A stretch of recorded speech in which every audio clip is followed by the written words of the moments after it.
Il se rendit dans son lieu d'origine.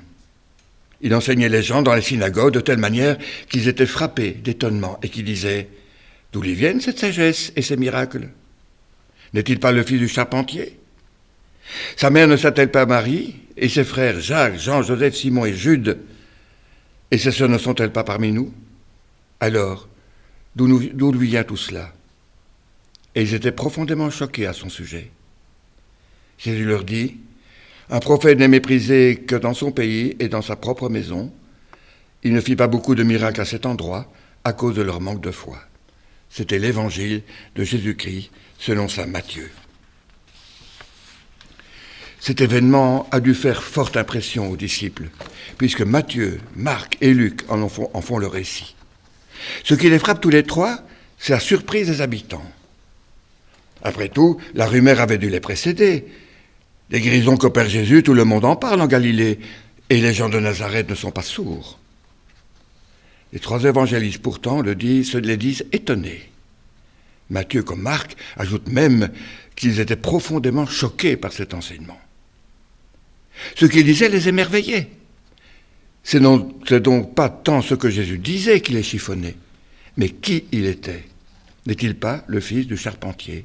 Sa mère ne s'appelle pas Marie? Ses frères et sœurs ne sont-elles pas tous de chez nous? C'est un tout proche, qu'on a vu jouer sur la place avec les autres enfants, qu'on avait participé comme tous les autres à l'histoire de la petite ville, qui a partagé un temps le métier paternel. Plus exactement, ceux qui écoutent Jésus dans la synagogue ne voient en lui que le fils du charpentier. Ils le réduisent à n'être que ce qu'ils savent de lui, et ils l'enferment dans ce cadre étroit. Que Jésus s'en évade les déconcerte, parce qu'ils ne peuvent pas, eux, ou ne veulent pas, eux, en sortir et ne comprennent pas. D'où cela lui vient-il? Cette question, sans doute, beaucoup de ceux qui ont croisé Jésus se la sont posée, en premier lieu des apôtres. Mais elle débouche souvent sur la découverte d'un supplément d'être que Jésus dévoile. À Nazareth, cependant, on sent la méfiance, l'interrogation qui ne mène nulle part et qui se termine en cul-de-sac. Ce cadre étriqué ne vient pas de nulle part. Il s'est forgé au jour le jour dans la vie cachée de Jésus.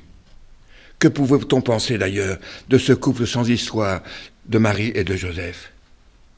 Que pouvait-on savoir de la vie intérieure de Marie qui gardait ces choses dans son cœur?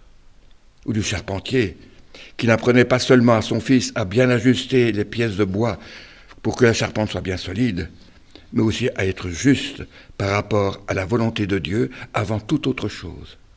Lui qui s'était détourné de la loi pour accueillir sa promesse et servir de père adoptif à son fils. Ils étaient dans le rang. Ils étaient comme tout le monde. Pourquoi devrait-on aller chercher plus loin? Si la communauté apostolique a traduit la bonne nouvelle, c'est pour que nous puissions vivre aujourd'hui l'expérience d'une rencontre avec le Christ Jésus semblable à la leur. Et rebondir sur ce récit pour retrouver, comme dans un miroir, notre propre attitude. Ne nous contentons-nous pas souvent de ce que nous comprenons à première vue de l'autre? N'avons-nous pas du mal à sortir des préjugés que ce premier regard fait naître en nous? Ne nous empêche-t-il pas d'être sensibles au supplément d'être des autres si ce qu'il dit ou ce qu'il fait nous étonne? Et si le Christ, encore présent aujourd'hui, au cœur de notre vie de tous les jours, dans les relations que nous avons les uns avec les autres, au cœur de notre histoire humaine, combien de fois cette attitude ne nous a-t-elle pas fait rater une de ces visitations? Le reconnaître est sans doute plus facile à Lourdes, mais combien plus porteur au fil des jours du quotidien.